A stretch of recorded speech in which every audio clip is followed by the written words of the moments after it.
No Igbo. That's Igbo. Oh, nah. Come back or Juasia.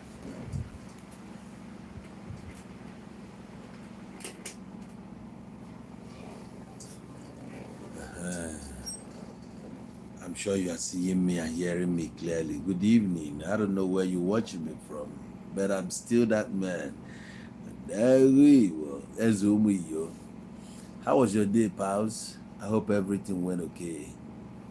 To me, everything was fine. I have nothing to complain about. We give thanks. We don't complain. We only give thanks. I'm sure you do. You are so highly welcome to my program tonight, where I have something good enough to give to the world. I mean, to those lovers of Igbo land. I have a lot to share with them tonight. So many people need to know what it takes to be an Igbo man. Why we always encourage productions in Igbo land. Fortunately, anyway, just yesterday, I signed a contract, and then it's about ambassadorship, ambassadorship. Okay, let me use that word. So there's this product called Kulele Bitters. So I'm now their brand ambassador. The product itself, I tested it and it's very, very nice, I must tell you. Of all the bitters that I've tested, this one stands out. It's awesome. I mean it. So many people had said a lot in the comment section, and the people that called me. Tonight I need to clarify things, okay? Maybe the way I approach issues, you don't so much buy into it anyway, but that's why we are different people. We can never think alike, okay? All right, so the bitters comes in two colors. Yeah, one is white, but it's reddish in color, and the other one is in green bottle. But it's so nice. I tested it. It's not bitter and it's not sweet. It's just there. Yo, I like it. I like it. Oh, if I recommend you, you understand? I recommend it. I recommend him ya kulele. I recommend him ya. I test him ya for that no you if. Obro if any ka na no issue of man na deba too emotional. Sometimes the way we approach things like Igbos, as Igbos that we are, I so much don't like it, but I don't have to complain. There are things we fight and there are things you don't fight. Some things have come to stay. It doesn't matter where it came from. The same way we talked about Christianity, it has come to stay. If you are not comfortable with it, millions are comfortable with it. So it's not like we're asking them to leave. Leave and let leave. I went from here to Lagos to market a land, an estate, and I know what so many people said. They talked and then at the end of the day, I discovered that few of those guys who criticized me then, today they are proud owners of a land in Lagos State. But these are people who came out to, like they were fighting, messing my page up, calling me names. Sorry, I need a glass of water.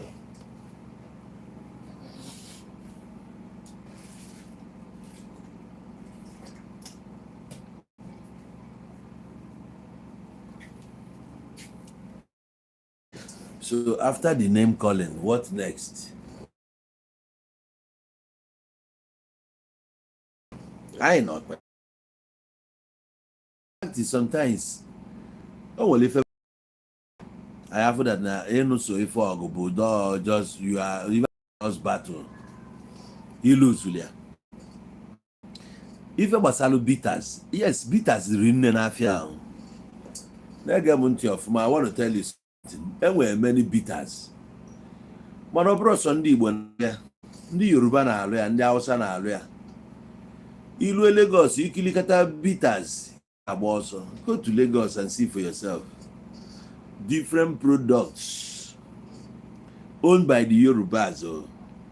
Now you see that the Yoruba draw agbakwa famba wife aji alụ mgbọrọgwụ because faji mgbọrọgwụ eri. When we were growing up as kids, in all our homes, there is something you find here, and there's a product you find it in almost every house. It's called gogo niche. That gogo niche wasn't produced in our land. So it's from the west, but it was selling in Igbo land. All right. After him, other people joined the business too. But gogo niche abu gogo niche. On the Yoruba, they are not fighting themselves. The same way when the Yoruba na aka but you cannot see one fighting a fellow Yoruba man over Christianity. Do your thing, we do our thing. Okay, but now Igbo man is fighting an Igbo man. No produce. If we go in Japan, I will hypocrite here and there. It's my fighting on Yoka. Na ndị Yoruba are fighting. Kezi ka isi are fighting. Why? Na isi na onye ṅụọ bitters na kidney asị na kidney asụrụ. Oga. Ihe niile nwụrụ anwụ gee ntị. Ihe niile nwụrụ anwụ since 5 years now na Igbo. Feji wele 5 years ya ka ọ bụrụ oge bitters ya ji wepụtara nne. Ọ kpọọ ya 7 years or 10 years ago. Ịgbakọ ife niile nwụrụ 90% of them abụrụ bitters bufa. Kidneys bufa. Ife nji ekwu bụ na check ya village gas we speak now. From December ruo today ndị nwụrụ anwụ. Ife na ndị nwụrụ anwụ abụrụ kidney gburu ha. Na village nwere ike onwe edowe kidney ya mebiri na village ruo taa since a na-ekwu okwu kidney. Mana mmadụ na-anwụ. Ọgọ onye ga-anwụ anwụ. Ọ bụrụ mmanya ịṅụta gboo. Iyotago. Ife abụ mgbọrọgwụ. Ife asị agụleri na-egekwa ntị ọfụma ka nkọwala ife gbasara these kulele bitters. Ọ bụrụ na ị ṅụọ kulele bitters, ị ga-ama na ife abụ mgbọrọgwụ ka ị na-aṅụ. And ife mgbọrọgwụ a na-alụ erika. Enwere ife bụ arteries na-arụ mmadụ. Ịgbara ebe ọbara si aga. Ọ na-akata mgbe ụfọdụ ọ na-ablọkụ sikwa ablọkụ if you don't know. Ọ na-ablọkụ. Now for you. So move for any ife ji agba chanata the pipe ka even in na function of ma. The only thing ndị a ji akọ ife a na-akọ bụ maka alcohol na-adị ya. Mana ekwesị ma na-ewe ezigbo alcohol nwe nke na-abụrụ ndị ezigbo ya. Enwere ihe ọbụla esi na isi na ọdụrọ mgbe enwekwe kama ọ bụ na ijiri ego. O nwere edire dikita ị na-enye 50,000 naira every week ma gị na-enye ya mgbọrọgwụ ka ọ na-aṅụ. Ọ bụ ego ka ọ ego bụ what is how much is money? Ọ fụgo ego dị mgbọrọgwụ. A na-etu aka esi anyị ya dị mgbọrọgwụ. Ife eji alcohol alụ bitters bụ ka ọ wee kwego nnofe nọ na ife abụkwanụ mgbọrọgwụ ka a na-ekwu. Ọ bụ na ị na-enwe arthritis ọ na ọlụ ife anụnwa na-ekili anya. Echi gba ya chacha na mmeli ego mụnwa testila wee na-confirm lụ gị ebe a. Cheka nweta ya ka ị na-enye ya maka a na-ekwu a na-ama atụ otu ọrụ dịka ọkụ iwefe aka n'azụ.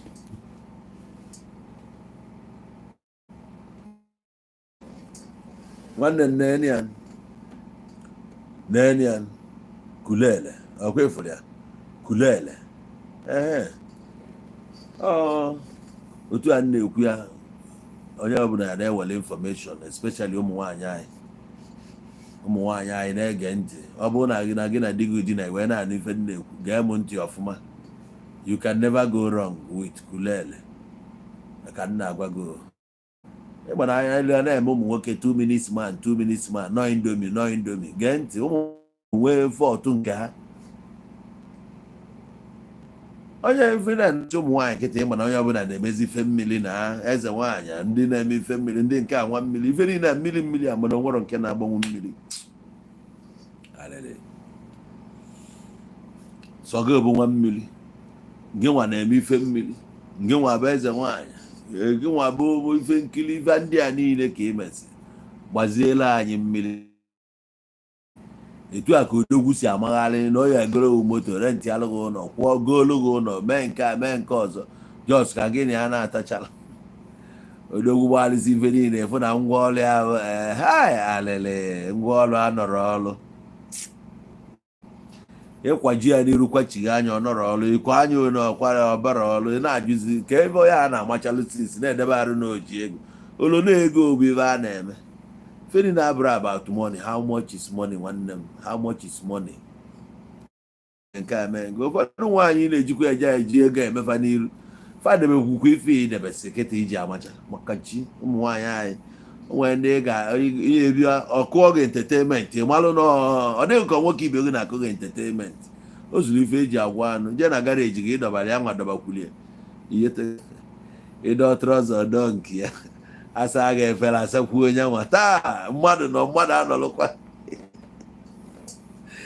sabụ na-ebu such a man such a woman etu a nsi eme ya etu a ka ị esi na-emepelụ m ya imepere ya ya eme ya ịlacha ọnụ ibutukwara anya ya kulele abanye ọrụ ọ bụrụ ụzọ ọbịa ebe anụnwa o nwere ka o esi na-efilitekwa jinja a na-enwe ebe anụnwa ị na-afụ natural ife mụnwa na-agwa ya akwa ka m ji n'aka natural o nwere ka o esi ị na-efilie ọga na-ekwu niile efilie ya ife a na-aga straight o nwere ebe ọ na-aga ọ bụrụ okwu niile ka a na-akpọ afa use your yetego ọ na-akụda ebe a na-akụda ebe a na-akụda ebe a ọnya ka anyị na-ekwu ọga na ya nwee ihe na-eproduce ọ bụgodu spam na-eproduce spam ma nge ba into production onye enwe ihe na-eproduce kedu ka esi enwe ịmakwali na mmanya ife anụnwa kulele ebupụta ịmakwali na nọọ ndị mmadụ na-alụ dị ya bọtụlụ a na-abụ ebe ọkwa ha nwa na-alụ bọtụlụ ọ bụkwa nke a na-eji ego ife akwado ọrụ akwado so ije ebe ahụ ma mmadụ na-eme emplọ ebe a ọnya ka a na-ekwu na etu esi alụpụta nka ọ bụrụ na ọnụnwa bụ ndị ụka na-abịa anụ ọgụ ebe a ọ bụrụ na onwe nke a na-eproduce dị n'ụlọ ụka iyetegị alisi ka e nwere ihe na-eproduce wee na-asọvụ problem ụlọ ụka ọ ya bụ ihe anyị na-ekwu n'ụlọ aghọtara ya sịrị unu bukuru akpụ nnaba ọ bụrụ ife anyị kwuru anya sụrụ gị bukuru ngwongwo gị naba nọ ka yuzuo some part of that thing wee na-ewepụta ego kọmpand ahụ tọgbọlụ na nkịtị aka factory dị a adọba factory ebe a at least mmadụ 10 n'ụka na-elarị from ndị a esikwa ebe a na-afụ ego ka akwụsị ịda akpọ ndị mmadụ maka bazaar launching donation this that ka esi ebe a na-ewepụta ego eji eme ya na ọchịchị Tinubu a ji ndị mmadụ n'ọrụ ị na-emekwa ife niile a na-akpọkwa gị bịa na ya eme launching gị bịa na ya eme bazaar gị bịa na ya eme nka imecha nke mkpokọta ewetakwala invitation ije eme nke village ije eme nke age grade ije eme nke organization ije eme nke scientific na ịgba iwe ọga ọgịnị ọ ife a ka anyị na-agbaghalịcha mmadụ ada last ịgbara ife niile na ka izu ike ị na-agwa m na ịnwe anụ ọkụlele ka iji ya na wato iyo ịgbaghalịsịa ife niile a ịchọ ọkụlele iwe butunata or else ọ gị ga-akụkwa njin ịkụọ njin life ịkụọ njin ịgba ebe a na-edebe njin a ga-skrap godo a ga-skrap o nwere akwara a ga-ese ego n'ọkpa akwara ya eji wee na-edoziri ụmụazị ndị ọzọ nọ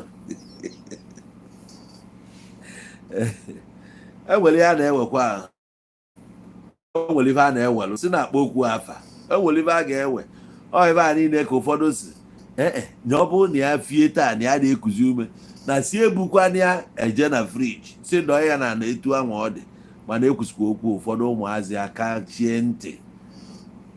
kachie ntị buru mpafa jebe na friji ai anyway ọ na-ama mma okwu osisi na-ekwu ya ekwu anyị ji nwa niile bụ ka ị na-amụta ife abụkwa na mpaghara osiri na ya nwụọ nke ebujekwana mọchụarị ebuji ya nke si nie ya mgbe ụnụ kwado ka ụnụ kwa anya meelie etu o si gwa ya ife a bụ ife obi a na-achọ o meelụ gị ife niile obi gị na-achọ ba ya ịzụlite gị ka ikere ya ife a bụ ofe ife ọ chọrọ ka ị meelie ife a na-amụrụ nwa abụ ụbọchị ị ga-ana ka ịfụ ndị si gị baịbaị if not nwere ihe eji ya eme ka ịfụ ndị ga-ekpochido gị aja ka o zughara n'elu ọ na-ama mma dọọ tradishọn ka ọ bụrụ onye nke gị nwa ịmụta n'afọ nọọ ya nyere gị na nke a bụ ihe produce ka o witness ya were anya afịa fụ oge mpịa na-ana pịa na-ana anya ahụ o ji fịa spirit mpịa abaghị ya n'ime efu that na karakta ya from that day abụ karakta nna diọkpala take a position as papa ozugbo fit in ụmụnne ya niile abakisi anya up ihe amazi na nọ n'ụlọ apụgo ya ama na dibịa ụlọ apụgo diọkpala ya kwechiri ọnọlụ ka nna o nwere spirit mpa na pass out before banye ime ana ya ka o ji ama mma ka ọ bụrụ nke ọ mụtara n'afọ ya ndị nke arụ ya nyanwa na onwe ya ga-witness ya pụọ otu akwa ka nwancha ga-esi wee na-eme ya ofu pending how many years fa nọ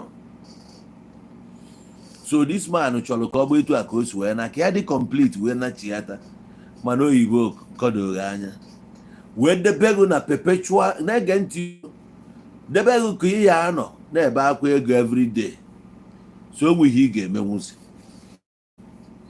ị ga-emezi iburu tie na friji iburu tie na friji pending mgbe ọ ga-adịzi ife mee na Yoruba land nwoke ahụ dizaịnụ national flag anyị bụ green white green Akinwumi ka ọ gịnị ka akpọrọ ya ịgbakwa nwoke ahụ since gọọmenti asị ya debe ya na mọchụarị na a ga-enye ya steeti burial onye echegidezi ọ chekata steeti afro echekwuo lokal burial chọcha na na-asị ka ha gbanịta do nwoke a na ka ọ jebezie ozi gọvanọ na steeti gọọmenti ha mazi ka esi gbanịta nwa ego ejisi gbuo n'ọmụ ịma akwamozu ndị a ka ọ na-adị anyị eri amala rie emebe abụrụ ha sị ka nwoke a naba na-ajụzie ndị a ifele emebefa ụdị guys mpafa na mortuary now for the past 6 years 5 years for 10 years when ndị mpafa dị 10 years na mortuary now I don't think I'm joking with you when ndị mpafa dị 10 years na mortuary now anọ ife ịma aka ka ọ bụ nyelufa some of them their father nọ na mortuary fanwa anwụọ some people their mom nọ na mortuary fanwa anwụọ were okwu nwa nke mmadụ mere ife adị m agwa ya ka ife abụrụ o nwere mmụọ na-ekwu okwu a ọ bụrụ na nwa nna gị nwa ma mana o nwere ka o si dị meelụ mma gị ife ọma donye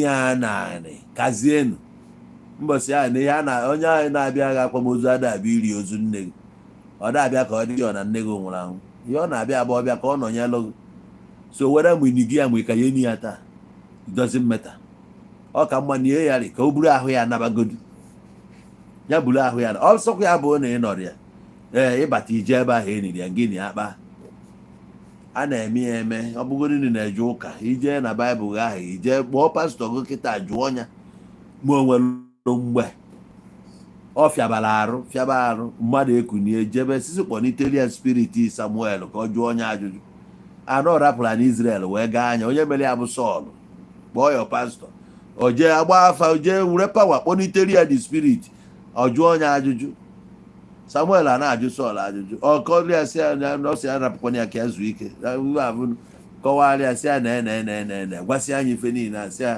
ka ya zuo ike ya odinakwa ịmakwa alụ taa na o nwekwalụ pawa eji eme ya o nwere ndị a na-akpọ ndị ogbo ka ha bụzi kpọruo ya n'isi ngị ma o nwee oge a na-eru ma ọbagasị si na abụ na onye otu fa nwụrụ na fa na-abịa kpọnitie okwu for the last time before ọ nwụrụ ndị nọkwa na mortuary ụfọdụ a na-akọnfam kwu ya dat na o nwekwukwa ka ode fasi na and so many places a na-ekwu ya na ọ bụrụ ife dị popular on the street na-enwere ike ịkpọnite nwa onye nwụrụ anwụ okwusie okwu ọ dazie final mana ọ bụrụ na akpọlite nwa onye nwụrụ anwụ for the last time ka okwu ọ ga-eme affect na ebi ụwa again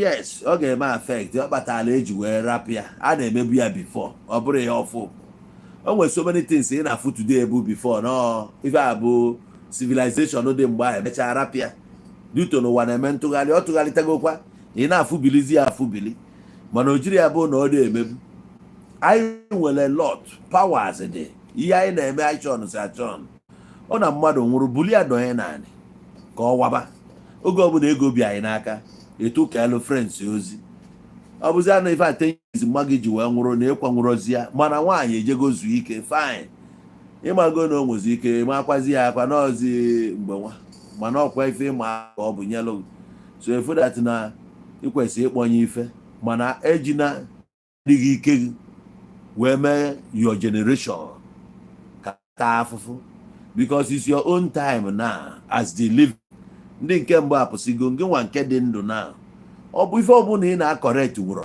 the next one na-akọrekt nwe ya the problem a na-adị more and more and ọ ga-eme ga affect in the next one ọ mee ga affect ị ga na-ebe akwa ị ga na-ebe bụ na ajụjụ ka ị ga na-ajụ onwe gị kedu ife kpata anụ ndị ọzọ na-agalụ gị ị ga na-ajụ ajụjụ a kedu nwa nke gị ji wee dị ona ị ga na-ajụ ajụjụ a na ọ dị ka Chukwu ọkpọ gasị ị ga na-ajụ ajụjụ a ka ọ bụ nne gị ka o si n'aka ị ga na-ajụ ajụjụ a amalụ na dramatization bụ excuse for failure ajụjụ a ka ị ga na-ajụ all the time mana ọ ife ị kwesịrị ime avoid kịta blọk ọnya ka ị rapụ ịta afịa mgbe na-abịa abịa onye nwụọ ọ dị possible bụ na ịma na ijiri ego adị ma na ihe emenwu ihe in the next 1 year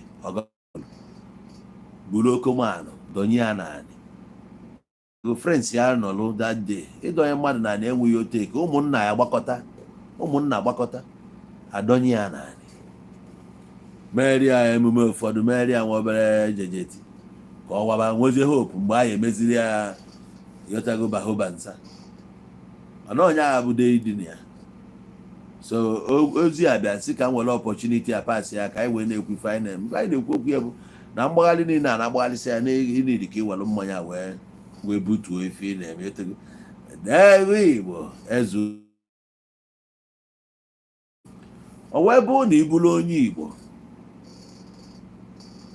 ife anyị kwubu na enwe ife na-alụpụta nwe ife ga na-eproduce onye na-aka ụka enweghị ihe ọ na-eproduce mana o megidezie bụrụ na Chukwu nyere aka ọgbanite ego n'ụlọ ụka ya wee bido wee lụba ife ọlụlụ ọ dị mma ife ọbụla a na-eproduce at least o nwee ndị ọrụ ọ dị mma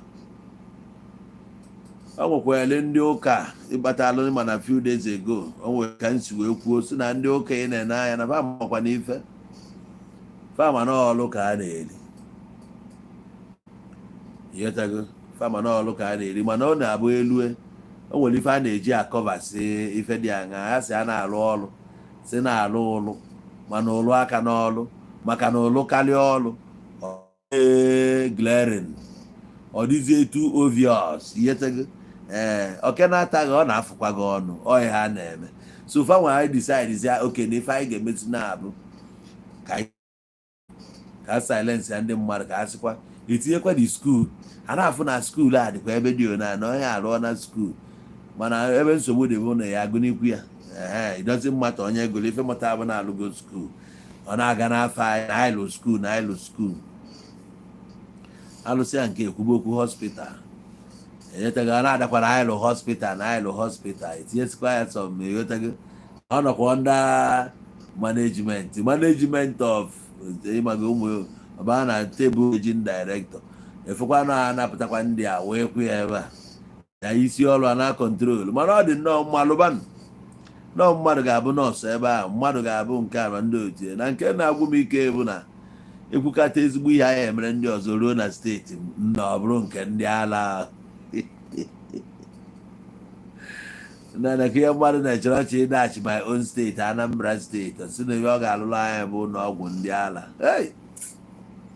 ụbọchị nnu ebe ahụ obi mgbawa egbuchala m obi agbawala m ọ bụrụ na ọgwụ ndị ala ka mmadụ si ka ọ bịa lụọ na steeti m Chineke mee ọ bụ etu nwaanyị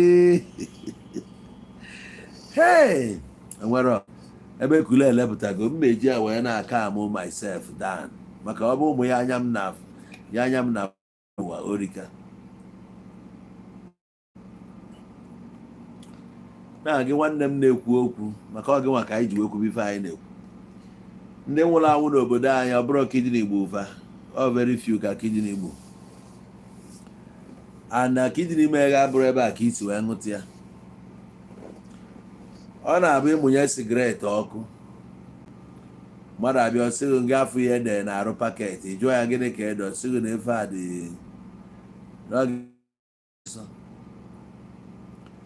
anyị wee gbakọ reverend fathers nọ na-enwugo sofa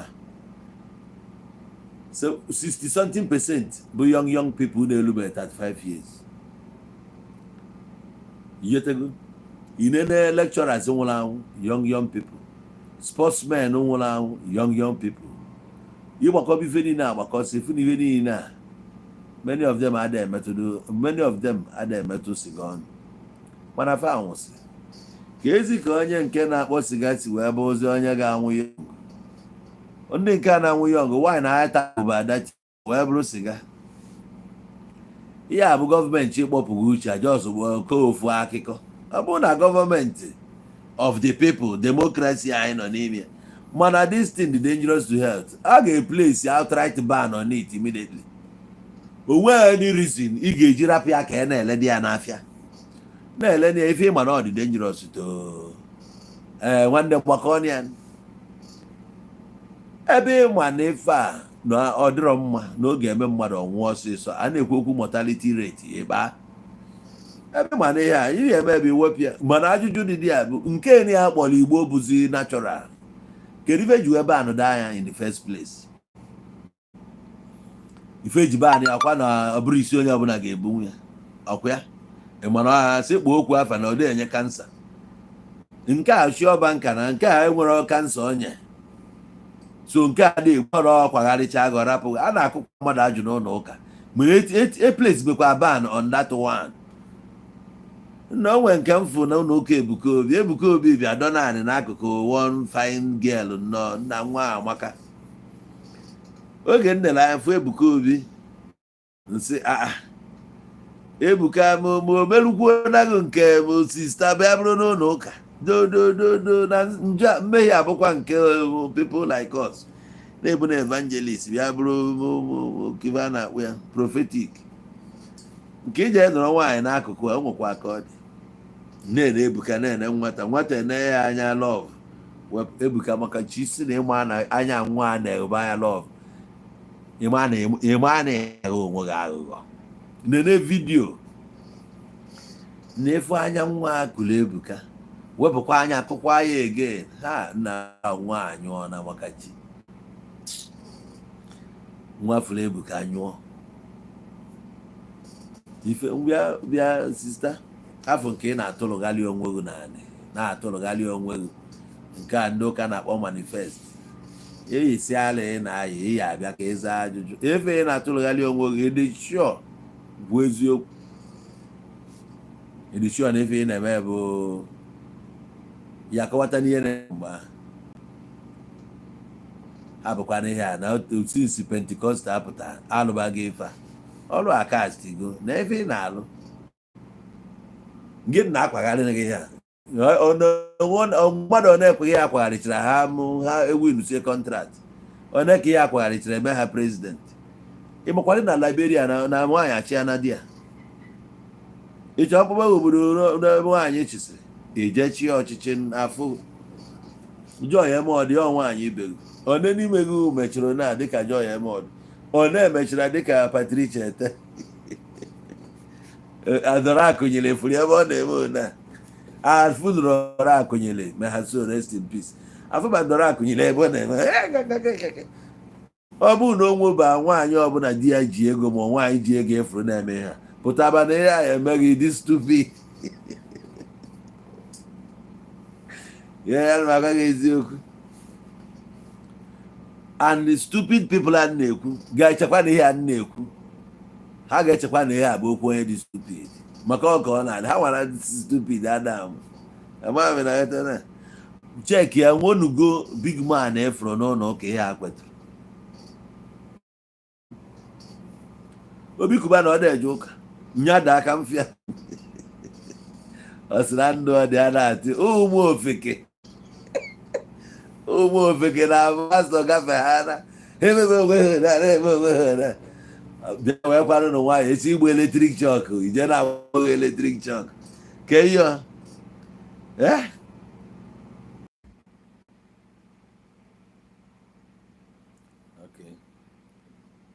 ka anyị wee na-echere ndị Facebook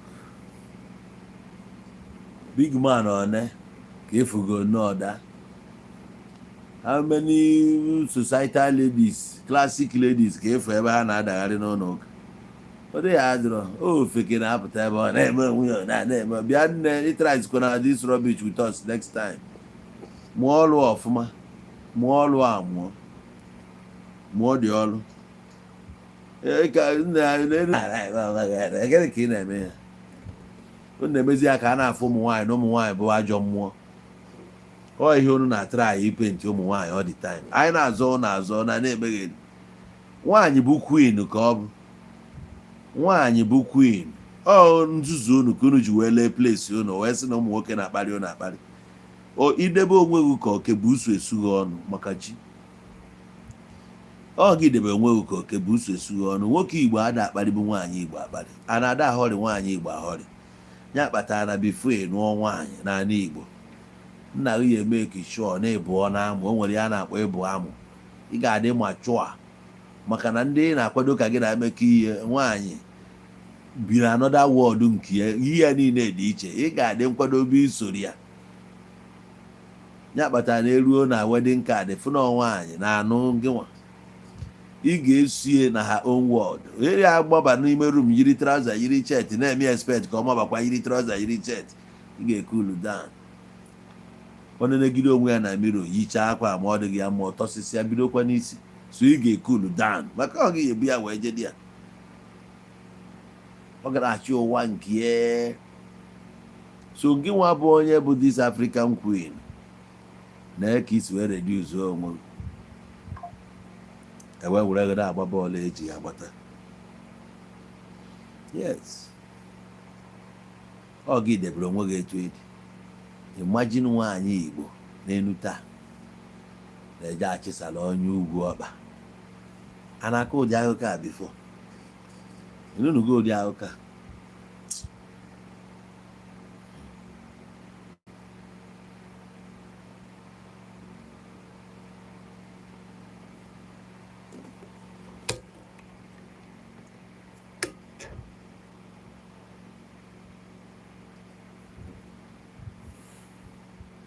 o nwere ife ada akọ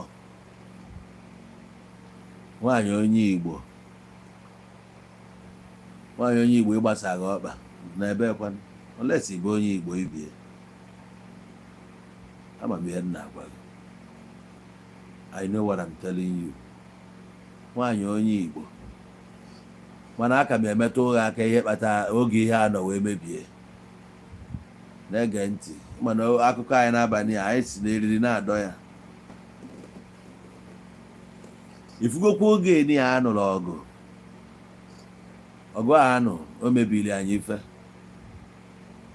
ọgụ a o mebiri anyị ife nwebụ onye bịa tụli elu unu ka esi wee nụ ọgụ Biafra atụlibali unu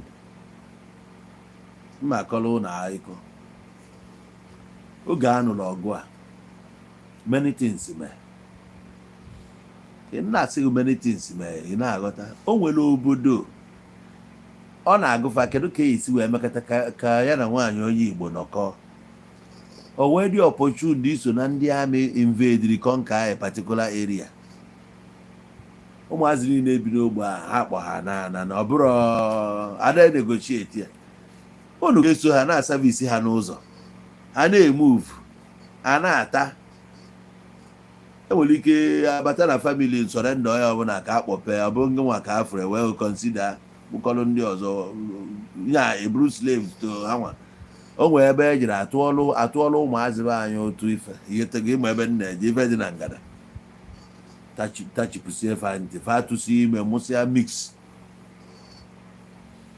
ụfọdụ bụzi ụmụnne anyị eburu gbagoo di a dị uto na agụụ dị na be anyị saịdị akpọzifa wee lue nwa obere jayi nnife a na-afụzi fa na-ewenatali ya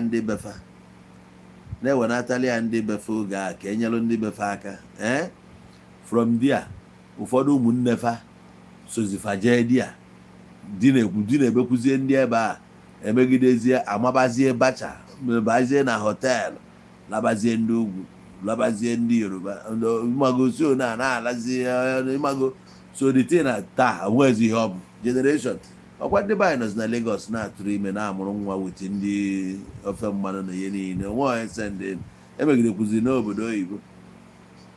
So mgbe mbụ o siri ike efugodo nwaanyị Igbo anya agbọghọbịa nwaanyị Igbo na-apụta ilo ị ga-ama ya kpatara na anyị nwabugodo ụmụ nwoke ndị Igbo anyị ada achụta nwaanyị anyị ife ị ga-emegide nwaanyị Igbo wee mepeelụ gị ọkpa gị ị ga-ata afụfụ ụmụazị amụ kịta kulo ndị a ka nkọlụ na ife bụ original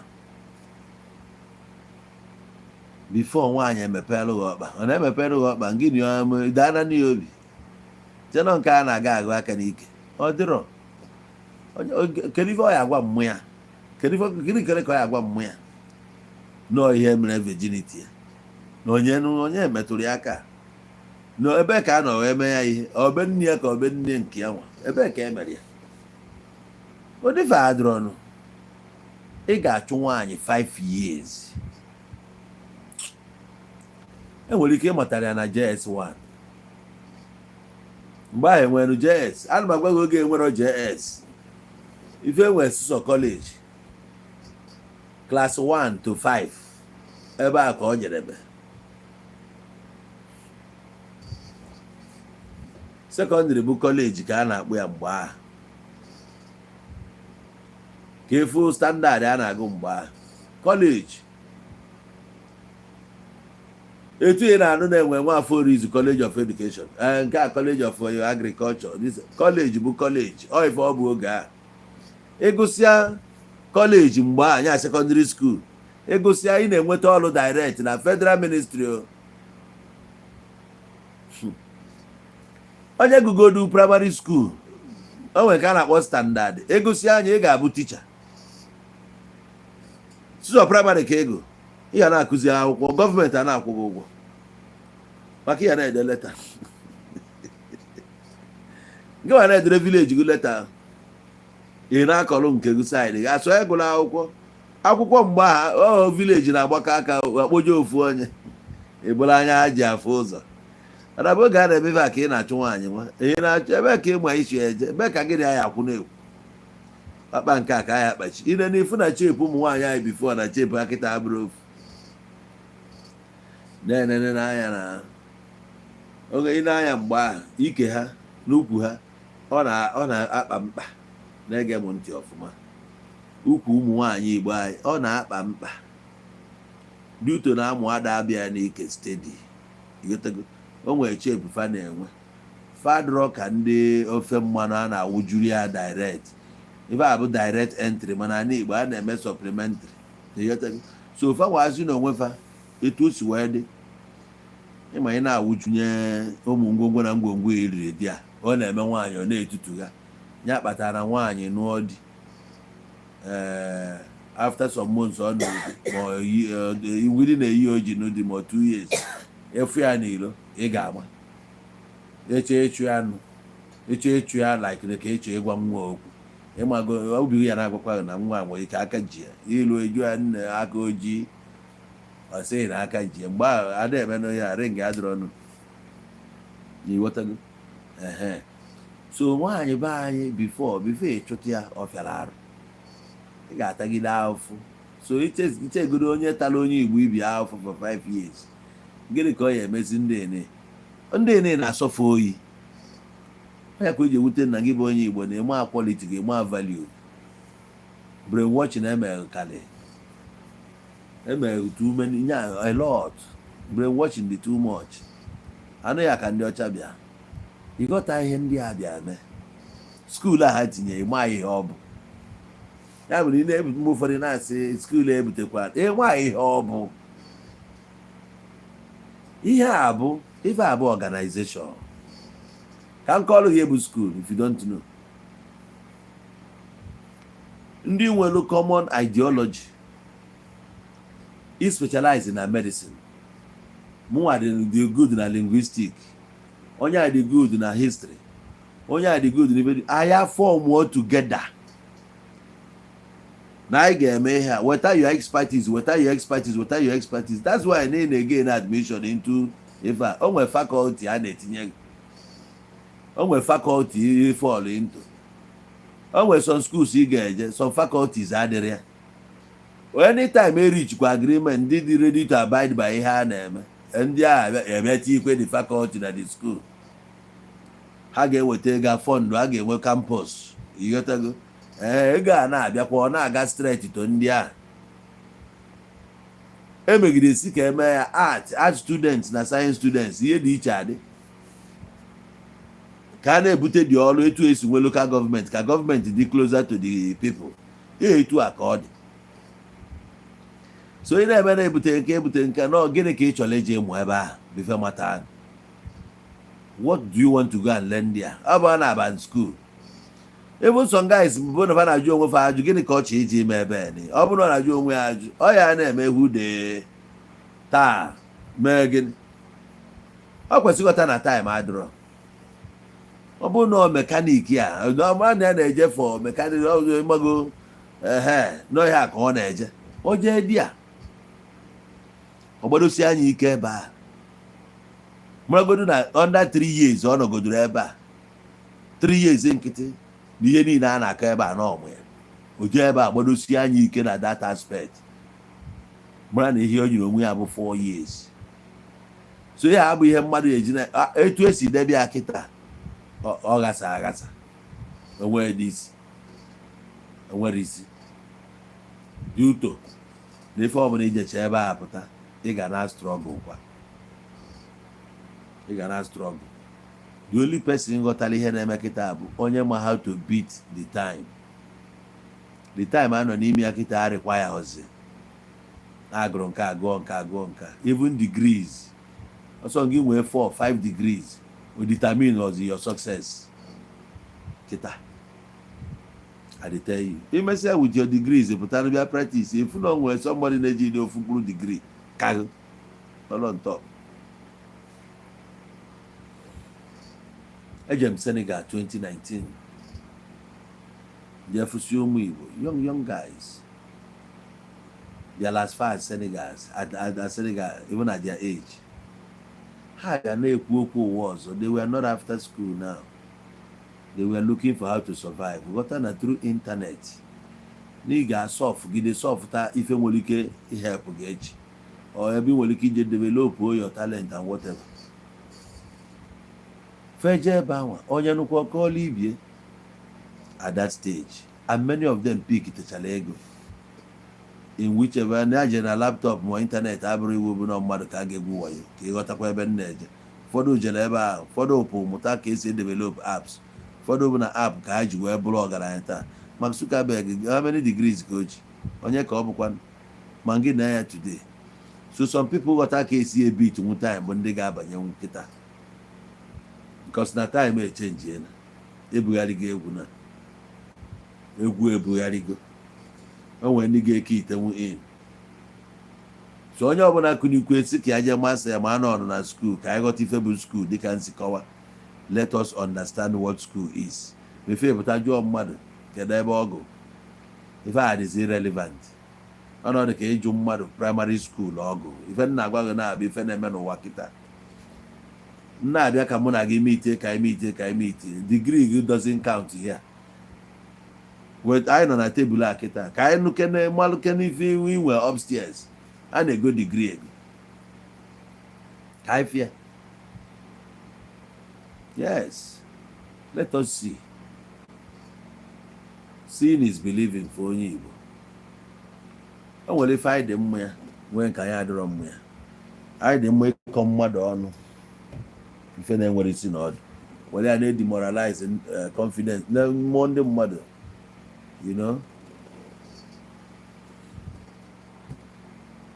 So my dear, as onye Igbo ịbụ, ị kwesịrị ịma nee my words nee ụmụ nwaanyị anyị niile ndị fụrụ onwe fa at their lowest ha malụ that n'ọkwa ife o tinyere ka o nweta. Carry yourself the way kwesịrị ịkarị onwe gị, na-akpa agwa ka ị chọrọ ịbụ onye ịbụ. Ihe anụnwa mere gị influence, one day ị ga-ebe akwa ya. O nwere ife define mụ na gị. Running after westernization doesn't define us. We are who we are originally. So most times when I try make a malo, let us try to be Igbos. I bụ ndị eji ọrụ aka malụ ma ichu uchu ma ịgba mbọ. Enwe nwanne anyị ọbụla wepụtalụ product ọ na-eme, anyị ga-akwado ya. So long as na ife abụrọ ife ga-egbu anyị egbu. Ife anyị wepụtalụ na abụrọ ife ga-egbu egbu. Kulele bụ ife ga-enyelụ gị aka gbatukwuo ndụ. Mana ịma agụ na ebe ọ bụ na ọtụtụ ndị mmadụ adịgo mapụta na-ekwuzi ife a nwere ike na-enetu ya anya. Ife ị need ebe iwere mmanya anyị test anya na ị ga-afụ. Test and see. All the very, very important. You test anya ị ga-afụ ka o si wee dị. Onye ka o ji wee bụrụ kulele.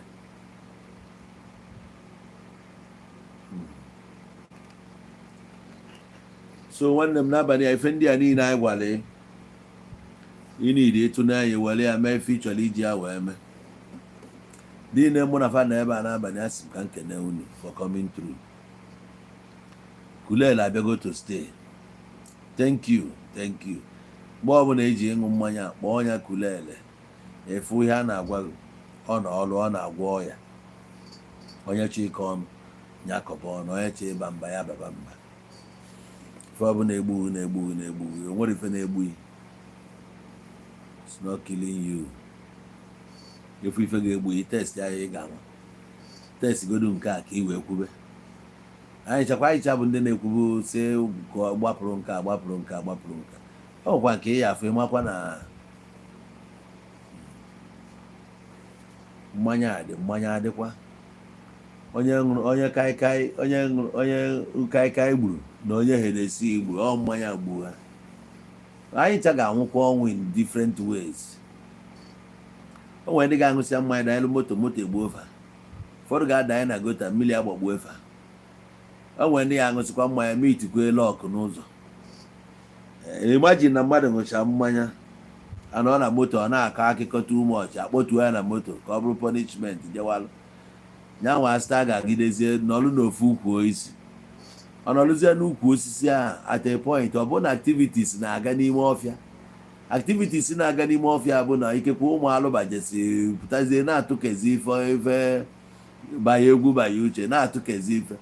At the same time the drunkard nọkwa na-amonitor na-afụ ife na-eme. So last ndị afụzi ya the drunkard n'ike. Nekwu ya makwa na nwoke gbatịkwa agbatị n'ọ based on. So ya nwa nọ na-edemand si nyekwa ya eye wee see. From eye wee see ọ bụ na ndị abụbatacha nne ezigbo ego adrọpụ ọla ife dịka 50M. Ọkwa efune ya anọzi onye aṅụrụma aka ghọkpata ego. Ọ na ego ka a na-achụ. Ego ka a na-achụ na onye aṅụrụma a nọrọ bụrụ 50M nke wee gbaa na mbọ 50 years chaa. Ọnkụ niile ataala ahụhụ n'aka gị, ịkpọọla ha aha kwuo ibe niile. Pekọnia nwanne m.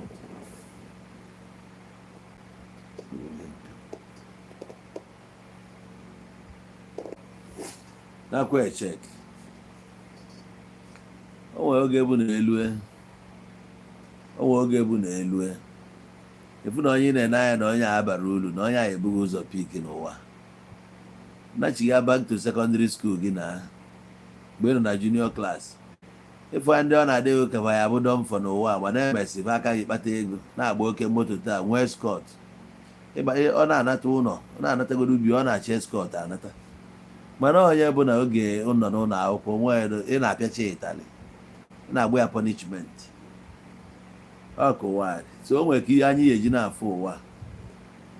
Enwere m ike were bitasị a na-akwa aka gị nwee gbaalị ọsọ ide esesi gị ide aṅụ mmanya ide agbakwu klọb onye nọ nnọọ holi efu na onye na-aṅụ ṅụwasị na-ese ihe niile ga-adị ndụ gị nwa anaba